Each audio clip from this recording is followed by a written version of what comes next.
கரம் சிமாட்டோஸ்ல இருந்து அஸ்வினி. இப்போ நம்ம வந்து கிருஷ்ணரோட ராஜ்யமான துவாரகையில இருக்கும். ஸோ நீங்க பார்க்கலாம், ரெண்டு பக்கமும் சமுத்திரம், சமுத்திரத்துக்கு நடுவுல இந்த புதுசா ஃபார்ம் ஆன இந்த பிரிட்ஜ். இது ஆக்சுவலி பேட் துவாரகாக்கு போகக்கூடிய இந்த பிரிட்ஜ் வந்து இப்போ ரீசெண்டா போட்டது. இதுக்கு முன்னாடி எப்படி போவோம் அப்படின்னா, சமுத்திரத்து வழியா ஒரு போட்ல இருந்து ஒரு 45 மினிட்ஸ் அந்த டிராவல் பண்ணி அங்க ஒரு பழைய பிரிட்ஜ் இருக்கும், அந்த பிரிட்ஜ்ல ஏறி தான் நம்ம கோவில் ஆக்சஸ் பண்ணுவோம். இப்போ இந்த பிரிட்ஜ் ஃபார்ம் பண்ணதுனால ஜஸ்ட் 10 மினிட்ஸ் டிரைவ் நம்ம வந்து கோவிலுக்கு நேரா போயிடலாம்.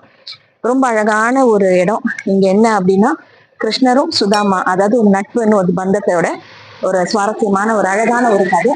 சுதாமா வந்து கிருஷ்ணருக்காக ஒரு 3 பிடி அரிசி, அதாவது இவர் கொடுத்தாரா அவர் கேட்டாரான்ற ஒரு சின்ன ஒரு லீலை நடந்து, கிருஷ்ணர் வந்து சுதாமாவை பாத்துக்கிறதுக்காக வேண்டி 3 பிடி அரிசி கேட்பாரு, அது கொடுத்த இடம். ஸோ ரொம்ப அழகான ஒரு நட்போட கதை. மொத்தம் இங்க துவாரகையில பஞ்ச துவாரகை நம்ம இப்ப கவர் பண்றது இந்த 7 டேஸ் ப்ரோக்ராம். பஞ்ச துவாரகையில 3 துவாரகை குஜராத்ல இருக்கு, மிச்சம் 2 துவாரகை உதயபூர் நம்ம போறோம். இந்த 7 டேஸ் ப்ரோக்ராம்ல 2 ஜோதிர்லிங்கமும் கவர் பண்றோம், அதாவது சோம்நாத் அண்ட் நாகேஸ்வர் ஜோதிர்லிங்கம்.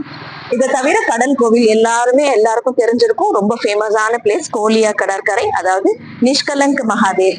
பஞ்ச பாண்டவர்கள் அவங்களோட மகாபாரத போருக்கு அப்புறமா சில அந்த பாவங்கள்லாம் கழிக்கணும்னு நிறைய வனம், அதாவது என்ன சொல்றது, நிறைய வனவாசம் மாதிரி நிறைய இடத்துக்கு அவங்க அலைஞ்சு தெரிஞ்ச எழுதிருக்கு. ஸோ அந்த மாதிரி வரும்பொழுது குஜராத்ல இந்த கோலியா கடற்கரையில இருந்து அவங்களே பிரதிஷ்டை பண்ணி, பாண்டவர்கள் வந்து அவங்க கையாலே பிரதிஷ்டை பண்ண லிங்கத்தை நம்ம போய் பார்க்கலாம்.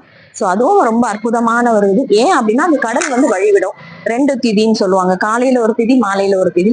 அந்த திதியில கடலை உள்வாங்கி நம்ம போறதுக்கான ஒரு ஆக்சஸை கொடுத்து உள்ள போய் நம்மளே நம்ம கையால பூஜை அபிஷேகம் எல்லாம் செஞ்சுட்டு திரும்ப அந்த ஒரு 2 hours to 3 hours நடக்கும் இந்த ப்ராசஸ்.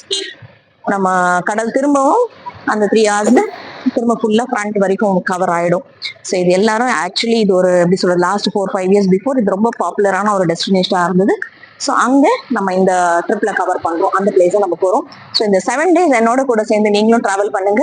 அண்ட் துவாரகை நகரம், அதாவது கிருஷ்ணரோட ராஜ்யத்துல நம்ம பாதங்கள் இங்க பதிஞ்சிருக்கு. ரொம்ப சந்தோஷம். ரொம்ப அற்புதமான ஒரு இடம், ரொம்ப வெல் மெயின்டைன்ட் அண்ட் நல்லா இருக்கு. ஸோ ரொம்ப இந்த எப்படி சொல்றது, புஷ் அண்ட் புல்லாம் இல்லாம ரொம்ப அழகா டீசெண்டா இது பண்ணிருக்காங்க, மெயின்டைன் பண்ணிருக்காங்க. அண்ட் டெவலப்மெண்ட்ஸ் ஒவ்வொரு வருஷத்துக்கு வருஷம் டெவலப்மெண்ட்ஸ் ரொம்ப அழகா இருக்கு. ஸோ நீங்களும் வர மாதிரி இருந்தா என்னென்னலாம் கோவில் நீங்க கவர் பண்ணணும் நான் சொல்லியிருக்கேன், இதெல்லாம் மிஸ் பண்ணாம பாருங்க. Stay with us. Next 7 days நம்ம பார்க்கலாம் அடுத்த வீடியோல. தேங்க்யூ.